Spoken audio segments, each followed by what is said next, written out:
ocurrieron cosas así. Que normalmente lo que pasa ahí es... y de repente hacían cuestiones así ya demasiado como simbólicas, o sea, de repente llegaba un comando peruano y se subía al morro y bajaba la bandera chilena, o sea, intentaba bajar la bandera chilena para subir la bandera peruana y cuestiones así, que o sea, no tenían, o sea, en este tiempo no se entiende, en esa época sí. Normalmente, obviamente un país que está dispuesto, o las Fuerzas Armadas de un país que están dispuestos a mandar unidades de comando a hacer sabotaje, etcétera, nunca van a reconocer que, o sea, si hay alguna baja, Sí. Esa baja Nunca existió. existió, porque obviamente reconocer y pedir, oye, devuélveme a los prisioneros, devuélveme a los muertos que quedaron significa reconocer de que yo hice una acción de sabotaje. Esa gente que terminaba muerta, digamos, para los peruanos y para nosotros, era gente que, como se llama, que supuestamente se había metido a un terreno, ¿cómo se llama?, minado y había muerto en esas condiciones. Bueno, así se le informaba a los familiares. O bien de que había muerto congelado en los pasos fronterizos en la cordillera. Y aparte los chilenos también existió. Sí, También sí, mucho. Sí. Hay un caso también anecdótico de un suboficial que tenía de origen alemán, el apellido era Dietz. Y Dietz era un gallo muy alto y de ojos claros, entonces a los peruanos se les puso que este gallo pasó la frontera como turista, ¿no? Pues se les puso que era un oficial, y era un importante oficial chileno que tenía fachas así de gringo, de arriba, y le estuvieron sacando la cresta como varias semanas, y torturándolo, qué sé yo, hasta que mediante, digamos, la diplomacia se logró traer de vuelta. Y otro también es un mayor, que no estaba en las condiciones estables, sino que él efectivamente estaba operando ahí, y también lo torturaron, y hasta el día de hoy está lleno de tic, el apellido de Schmidt. Hoy está lleno de tic, pero también lo tuvieron que traer vía diplomática. Y en otros casos, por ejemplo, el hijo del que después fue almirante y comandante de la escuadra, de Onofre Harpa Herhard, estuvo involucrado en una situación de espionaje en La Joya con otro oficial de la Armada y sacaron fotos. Y las fotos en realidad no las sacaron ellos, sino que se las entregó un suboficial técnico, que le llamaban ellos, los peruanos, pero ellos abiertamente y con mucha publicidad lo fusilaron a los suboficiales en ese tiempo. Lo fusilaron los suboficiales, salió publicitado en los diarios, en todas partes, y estuvieron detenidos a Harpa y al otro oficial. Y se demoraron bastante, digamos, de volver. Es como hay un montón de historias, Claro. que fue una época de constante situación. Es que lo que pasa es que los gobiernos eran gobiernos militares, entonces eran gallos de armas tomar, no eran civiles, no era el señor Elwin que le va a pegar el pedazo de tierra a los argentinos y decirle para qué vamos a llorar por un pedacito de tierra, eran gallos que se las traían, o sea, a Pinochet incluso para que las islas tuvieran, ante el arbitraje inglés, que si no tuvieran las islas, me refiero a las Picton, Nueva y Lennox, trasladaron cadáveres de un cementerio que eran de 1800, que se y los enterraban allá para que se dijera que había población chilena de 1800 y tanto. O sea, eran gallos así que hacían cosas así. Por ejemplo, el petróleo en esa época se estaba perdiendo las napas marítimas en Punta Arenas, entonces tiraban ductos hacia el lado argentino y bombeaban petróleo desde allá. Eran gallos así. Y el almirante, por ejemplo, Merino, quería la guerra frentón, o sea, cuando se produce el problema con el submarino, lo primero que ordena usa el submarino, o sea, sin importar de dónde era, si era soviético. Lo que se hizo, bueno, usted estuvo ahí, lo que se hizo, ahora en la actualidad no se dice pensaría hacer, o sea, reventar toda la bahía con un anfiteatro completo, que toda la población de Valparaíso viera cómo buques tiraban en carga de profundidad, los aviones pasaban, o sea, actualmente no se había hecho eso. No, y por ejemplo, yo conozco un argentino que llegó almirante en Argentina y me decía a mí, oye, chileno, me decía yo, la única vez que yo me he cagado de miedo fue cuando estaba a bordo de mi buque, yo era un joven subteniente, de la Armada Argentina, y estaba a cargo de las baterías de un buque, no me acuerdo si era el Belgrano, las baterías antiaéreas, y me temblaron las piernas porque vi yo que venía un torpedo, un submarino supuestamente chileno directo a nuestro buque. Y pasó por la estela, afortunadamente, si no yo no estaría contando cuentos, pero es la única vez en mi vida que me he cagado de susto. me dice el almirante, y conversé con él hace unos 5 meses. el almirante argentino. Yo no sabía esa anécdota, yo sabía Me que... tocó conversar con el capitán de navío, Ramírez, creo que era. Que era el comandante de la fragata Lynch, una clase Lender, que él era una fragata miserera, una fragata más moderna de la época, del 78, y él era el comandante de la fragata. Y yo, ingenuamente, cuando lo entrevistaba y le preguntaba, yo le decía, oiga, ¿usted no pensaba en su momento cuando estaba en la fragata que se podía morir, que pensaba en su familia? Me dijo, son weá, me dijo eso en el cine, yo veo las películas y me da una tanta rabia que los tipos están ahí antes del combate y empiezan a enfrentar en su familia. Uno piensa en eso, uno piensa ir a dar claro. nomás. Lo que pasa es que pero usted pensaba en morir de ahí claro. el paso Drake, y me decía, no, weón, incluso queríamos puro darle, weón. Claro, y si cuando uno... llegó la orden de Merino, de almirante López, comandante jefe de la escuadra, es decir, media vuelta a la fragata y volverse a posiciones más de resguardo, de que hoy día no iba a haber batalla, la batalla naval con los argentinos, me decía, yo tuve que ir a explicarle a los marinos, a los clases, a los viejos ahí en el buque, a explicarles de que no iba a haber combate. No, los viejos lloraban, claro, sí. los viejos lloraban, Sí, lloraban sí. porque decían, porque oiga, es que estuvimos cuestión, ahí a un paso de... Es una cuestión que a uno le meten en la cabeza toda su vida militar, pues entonces uno se mecaniza. Y yo me acuerdo que estaba en los bollos y los pulpos y vino una delegación de la Academia de Guerra y de la Academia Nacional de Estudios Políticos Internacionales, que habían civiles y, ¿cómo se llama?, y militares. Entonces resulta que yo presenté mi show ahí, que para mí yo era un artista del cuento, porque yo tocaba un pito y aparecía un gallo ya con los mambas y llegaba al tanque y se hacía el ejercicio con un tanque, entonces el gallo le disparaba al tanque y le impactaba en el tanque, que era un objetivo simulado, era un tanque viejo y todo se lo veía. Y todo esto era en segundo y para mí yo era el estrella del cuento y era una cuestión que yo lo hacía, pero todos los días estaba en ese cuento. Todos los días marchaba a pie, marchaba en vehículos, embarcamos y desembarcamos, entonces uno se mete y se mecaniza tanto en un cuento que lo único que quiere es pegarle al otro y estar en el medio de los tres. Entonces me acercó un almirante que nunca me voy a ver y me dijo, puta cabrito, no sabéis lo que estáis metido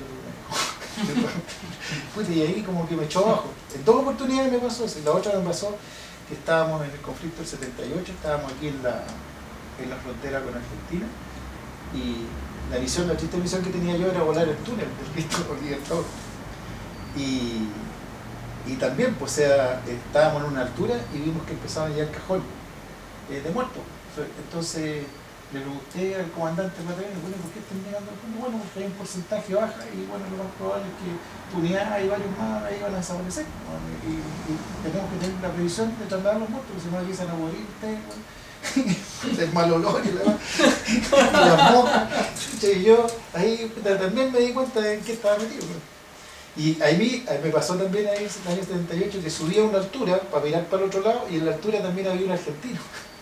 Y nos pusimos a conversar a todos oficiales, él era un oficial de gendarmería, que es una policía militar como carabinero. Y empezamos a conversar y él tenía la historia totalmente al revés de lo que me habían contado a mí. Entonces él me decía que de Río Tercero al sur, de Mendoza, todo eso era argentino y que ellos habían tenido que hacer un avance geopolítico al sur con el General Roca y recuperar su territorio, porque los chilenos le teníamos ganas de eso, pero conforme al último siguiente todo ese territorio menor, que desgraciadamente nos entregamos con la intervención de Barros Arana y otros políticos después de la guerra del Pacífico.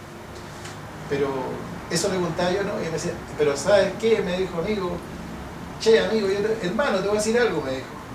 Mira, guerra no vamos a tener. No vamos a tener, porque es un negociado el almirante Macera. Y el almirante Macera era el ministro de Defensa en ese tiempo. Y había comprado, comandante jefe de Armada, pero también estuvo en instancia como ministro de Defensa. Y había comprado mucho armamento. Y lo que pasa es que necesita justificar su negocio, me decía. Y él necesita, como se llama, una guerra limpia. Una guerra limpia, claro. Y esto es casi simbólico, me dijo. Si no va a pasar nada, si la guerra nosotros la tenemos interna. Y el problema de los argentinos es que en el marco de la Guerra Fría ellos se creyeron regalones de Estados Unidos y creyeron estúpidamente que Estados Unidos iba a intervenir a favor de ellos en las Malvinas.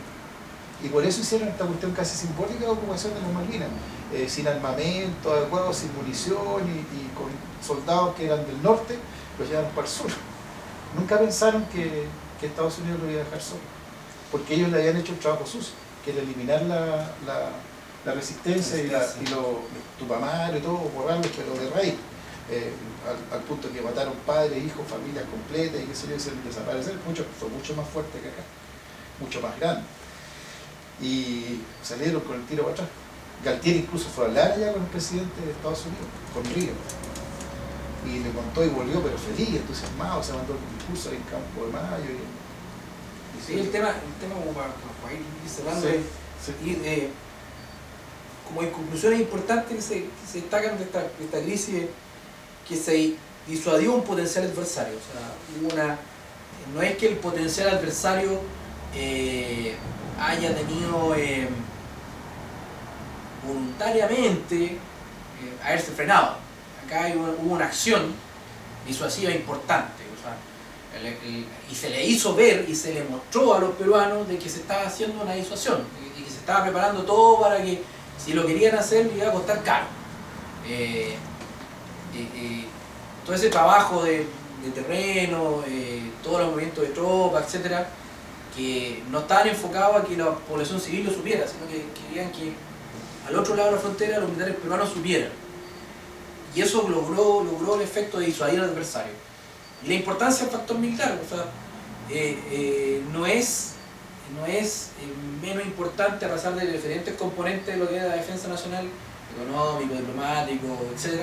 Y como la componente militar es clave, donde el equipamiento que yo voy adquiriendo, la importancia de ese equipamiento, si es defensivo o es ofensivo, marcan la pauta, los mandos y el personal profesional. O sea, yo puedo tener gente muy preparada, pero también tengo que tener mandos con carácter y con la frialdad necesaria como para poder actuar, como para poder disuadir. Y creo que en esa época los mandos que hubo en el norte tuvieron esa sapiencia para poder, qué sé yo, lo famoso, lo que conoció el general Forestier, comandante de la sexta división, que era conocido el zorro del desierto, le decían.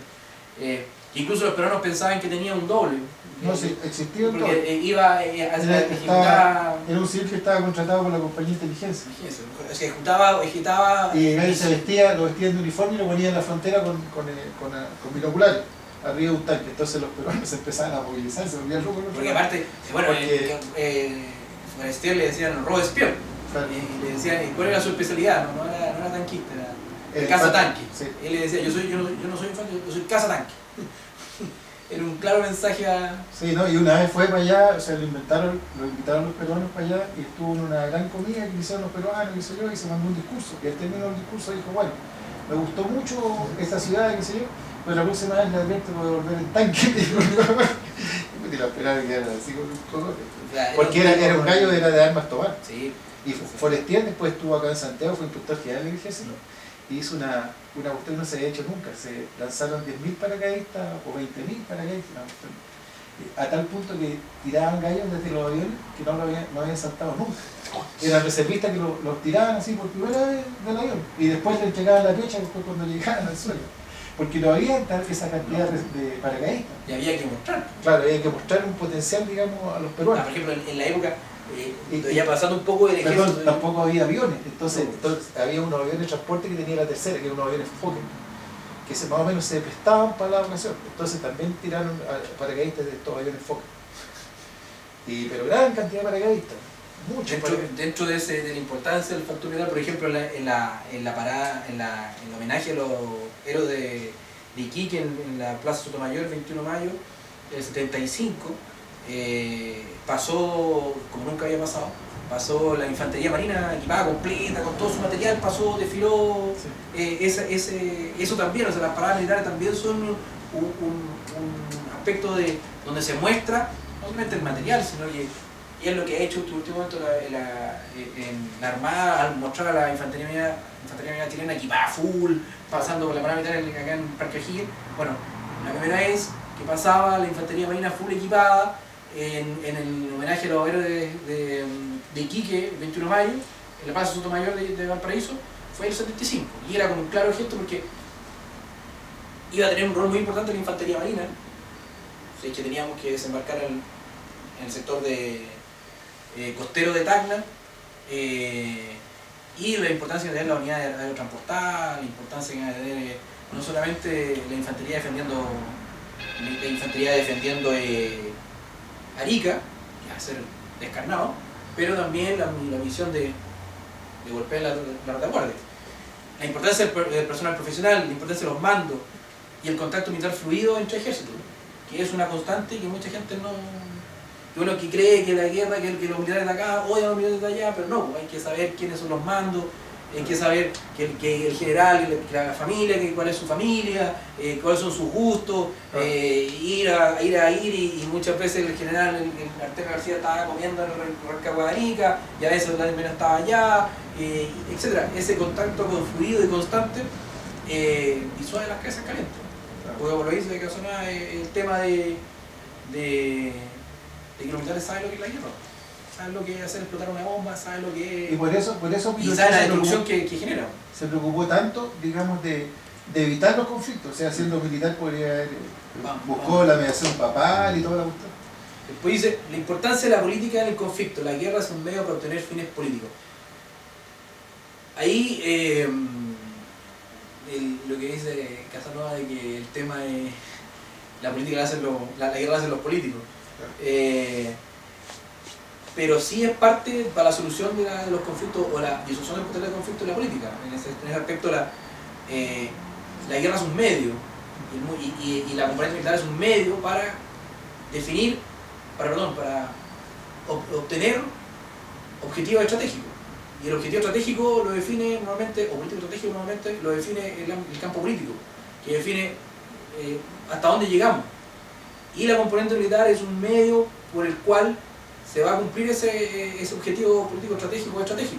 Y es la componente militar, a contrario sensu, la que a veces le pone con los paños fríos a la componente política y le dice es viable o no es viable. O sea, no. Entonces, en este caso se fusionaba lo militar con lo político.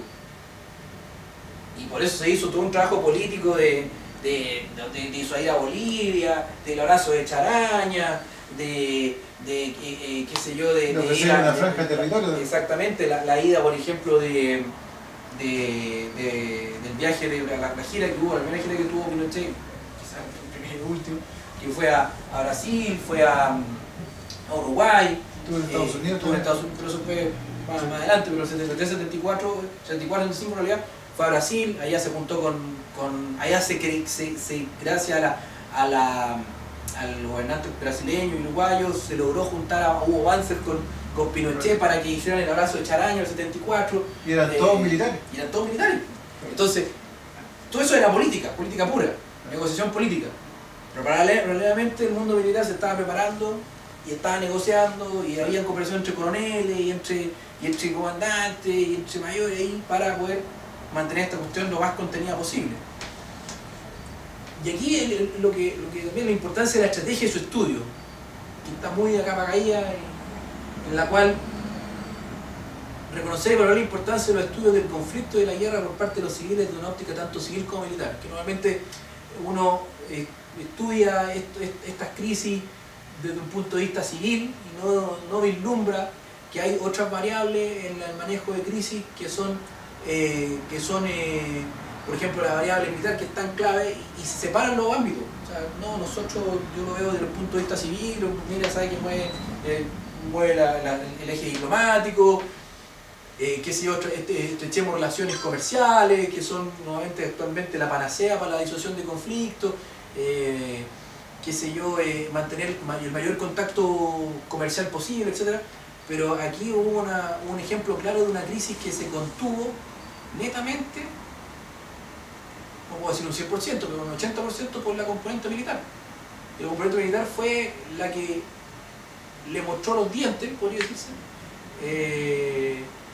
en una época donde no había el contacto comercial que hay ahora entre Chile y Perú, que actualmente es una variable que contiene cualquier potencial conflicto debido a las inversiones que hay de Chile en Perú y de Perú en Chile, al contacto social, a la inmigración, etc., que frena cualquier posible cabeza caliente.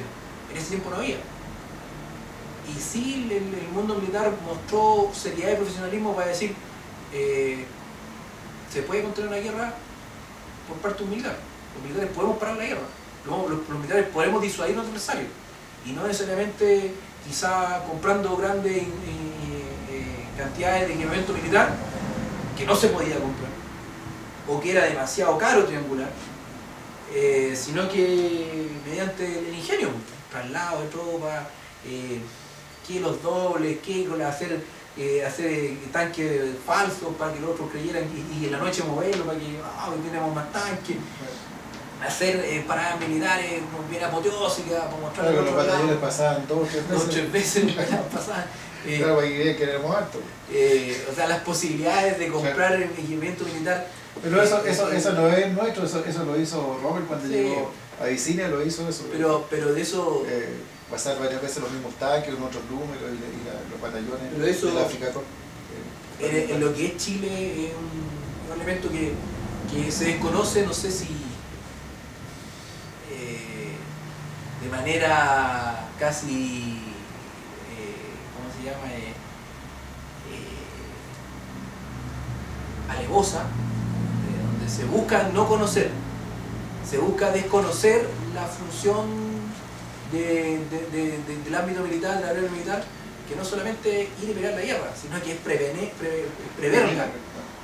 Y por eso se estudia la guerra, se estudia el conflicto, se estudia lo que es las crisis, el manejo de crisis, los puntos de retorno, y es importante que el mundo civil también aprenda a que el mundo militar tiene mucho que enseñar lo que son las guerras, porque es su ciencia y cómo se pueden evitar las guerras. O por último, como decía Contreras Polgatti, dice en su libro que atrás dice, y me gusta mucho, dice: las guerras siempre son el resultado de conflictos que se producen en la paz. Los romanos decían: si quieres la paz, prepárate para la guerra. Sin embargo, la disuasión por sí sola no es suficiente. Se debe estudiar la paz y sus conflictos para conservarla y comprender la guerra, para evitarla. Y si ella no es posible, si no es posible evitarla, para tratar de ganarla, o al menos para no perderla. O sea, la importancia no solamente de que me tengo que preparar para disuadir a mi posible adversario con equipamiento militar, con una economía poderosa, con una cohesión social, sino que hay que estudiar la guerra. ¿Qué es la guerra? Estudiar lo que es un conflicto, qué es una crisis, y qué es la guerra, que es el punto más alto de un conflicto. Porque como muchos dicen, la guerra, la paz, es solo el interludio entre guerras, que la historia de la humanidad es la guerra, no la paz. Bueno, y eso por hacerlo con el tema de la situación de la actualidad. O sea, vivimos una época en que las hipótesis vecinales cada vez son menores. Ahora mismo, hoy día, había los partidos políticos de Chile y Perú que estaban firmando el respeto a lo que es la Haya. El escenario es totalmente distinto al año 73-75. No, está la voluntad política para hacer la guerra. En ese tiempo sí lo estaba, porque eran mandos militares. O sea, en caso de que no fallara lo que se estaba pactando, en contra de Chile, o en contra de Argentina, o en contra de Perú, se iba a la guerra, O sea, era una posibilidad cierta. Sí. No obstante que se trabajó para evitarla. Y como dice acá, que si para evitarla, y si no es posible, para tratar de ganarla, o al menos para no perderla. Bueno, los argentinos, o sea, mi experiencia como combatiente en aquella época es que hay dos personajes que yo les saco sombrero. Uno a los pilotos argentinos, que cuando estábamos movilizados el año 78, se pegaban a los vuelos comerciales, se pegaba el avión abajo para que no los detectaran los radares, y se dejaban caer y sacaban fotos en la zona y hacían vuelo táctico en la cordillera, que es muy difícil. Y después los comandos peruanos, que mostraron después su capacidad, los argentinos en la guerra de las Malvinas, atacando a la escuadra inglesa, que fue lo único que fue efectivo, hicieron algo en realidad. Y los otros fueron los comandos peruanos, que después nos mostraron en la operación Chavín de Huanca a rescatar a los rehenes. Una tremenda efectividad, que yo no sé si acaso estarán capacitados los chilenos para hacer una cuestión así. Y ellos lo hicieron. Y lo otro que me queda, a mí, en ese tiempo lo decía y todavía lo pienso, me quitó la posibilidad del Papa de irme al Valhalla en el tiempo del 78, porque habría tenido la posibilidad yo de combatir y me había preparado todo ahí, que me había metido en la cabeza y que estaba automatizado para eso. Y uno es efectivo, uno no piensa en la familia, ni en los papás, ni en la pololita, ni en nada, porque uno está totalmente mecanizado y lo único que quiere es pegarle al otro cuando uno está a punto de. En otra etapa, cuando se está preparando, el otro, más que un enemigo, es un adversario. Y como adversario hay que conocerlo. Y uno no puede minimizar como lo hacen de repente los gringos en las películas de propaganda, que el enemigo es tonto, porque eso quiere decir que yo soy también tonto, o sea, no tengo la capacidad como para... No hay que subestimar al enemigo, siempre hay que considerarlo como un gallo que es potente y es capaz de... Hoy en día los peruanos en la actualidad se están preparando con todo lo que es estas medidas, así como nosotros lo hacíamos aquí también.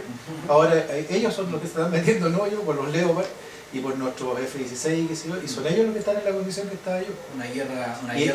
Entonces yo me acuerdo que nosotros sembrábamos árboles, que estaba la campaña del árbol. Entonces íbamos caminando de civil, unos overoles especiales de la CONAF, con unos cascos, y plantábamos un árbol en el desierto y una mina debajo. Esa era la campaña del árbol. Y ahora los peruanos están haciendo lo mismo que hacíamos nosotros, exactamente lo mismo. Y han plantado olivos, han comprado terreno. Nosotros, que los peruanos tienen experiencia en guerra, sí, desde el año 95. Sí. Los argentinos tienen experiencia en guerra en el año 82. Sí. Han cambiado la generación, etcétera, pero hay una doctrina que se aplicó. No, y nosotros mandamos a estas misiones de paz, que también es una oportunidad para prepararse para la guerra. Los argentinos mandaban hasta la época de Menem, mandaban batallones completos, mandaban buques, qué sé yo, y nosotros mandamos cuestiones casi simbólicas. O sea, mandamos a una compañía de ingenieros a Haití, una sección a, qué sé yo, a Bosnia-Herzegovina, y entonces ese personal no tiene la posibilidad de vivir en un país en conflicto. Y es muy poco lo que llega acá a la experiencia. Eso es lo que está pasando. No, eso se trataba un poco tocar hoy día pequeño barniz nomás de lo que hay. Hay harto material que se puede leer y potenciar, ahí ha salido un buen material en internet, hay algunas cosas que se han publicado, salió hace un tiempo atrás, le tiró la segunda, una cantidad de fascículos sobre el tema. Hay una revista que pasa el año 92 que sí, hasta está perdida, la fui a buscar al Archivo Nacional y está perdida, la rompieron la hoja. Pero yo tengo por ahí esos documentos. Y poco a poco las personas que vivieron en la época están contando su experiencia. Sí, bueno, es el mal de los militares, que nos piden lo que vivimos. Hay que contarlo, hay que irme a entrevistar y con grabadores y transcribir y escuchar. Claro. Y ese tema es importante poder resaltar, sobre todo por el valor de la historia. Pero una historia que no se quiere contar, una historia que no quiere ser historia, claro, no se quiere contar, pero que sí es importante para poder mirar esa época con otros ojos. O sea, vuelvo a repetir lo que empecé hablando en la charla, no se puede mirar al gobierno militar y juzgarlo y evaluarlo solamente bajo un prisma económico, social, político, cultural, sino también un prisma militar. El gobierno militar estuvo de sus 17 años, 12 años, 13 años en situación de casi guerra constante. Que al Pinochet le pasó de que fue a hablar con Jimmy Carter. Entonces le fue a pedir explicaciones por qué Jimmy Carter mandaba dinero para la oposición y estaba en contra de él. Entonces le dijo, de su concepto de geopolítico y militar, le dijo, oiga general, porque estábamos en el marco de la Guerra Fría. Sí. O sea, oiga presidente, le dijo, si nosotros... Somos de su lado. No, nosotros a Estados Unidos, para Estados Unidos Chile no le ha costado ni una bala, a diferencia de Vietnam, de Corea, que sea, ni un soldado. Nosotros estamos del lado de ustedes, estamos en Occidente, estamos contra los rusos, ¿por qué no hace este vacío, digamos? Y bueno, y Jimmy Carter siguió, y otro gobierno, a excepción de Reagan, siguieron presionando porque había el gobierno militar. Y lo otro que ocurría es que también había un bloqueo del clan Kennedy, del último Kennedy, que se acabó con el pacto PAM, que había pacto de ayuda a América Latina. Claro, ayuda mutua, que no existía. Entonces no nos llegaba material y tuvimos que desarrollar iniciativas. Y triangulaciones que fueron demasiado. Que obviamente que no están, uno los puede buscar en las fuentes, las investigaciones, pero nunca van a quedar registros de, qué sé yo, de las platas que se triangularon vía Malasia, Israel, Sudáfrica para poder comprar armamento, que se pagaba 3 veces el valor, obviamente era esa operación y No tienen registro. Por ejemplo, había gran O sea, cantidad... por ejemplo, la compra de las misileras que tiene la Armada israelí, que tiene la Armada actual, la compraron vía todas esas triangulaciones, los tanques, los Super Sherman, Sí. los M51, M50. que todavía están al vacío, están guardados en las Están comunidades. guardados ahí. Sí. Igual que los tanques M24 se los repotenciaron con motores nuevos y están prácticamente esos tanques están nuevos y con cañones nuevos, con unos cañones munición flecha, que es altamente potente, digamos, contra la comunidad antitanque. Y lo otro, que había un stock muy grande de lanzacohetes 88.9, los famosos Intaraz americanos, o sea, españoles, que era una copia de un lanzacohete alemán de la Segunda Guerra. Y resulta que, como había estas bombas que eran como un rocket, como un cohete, se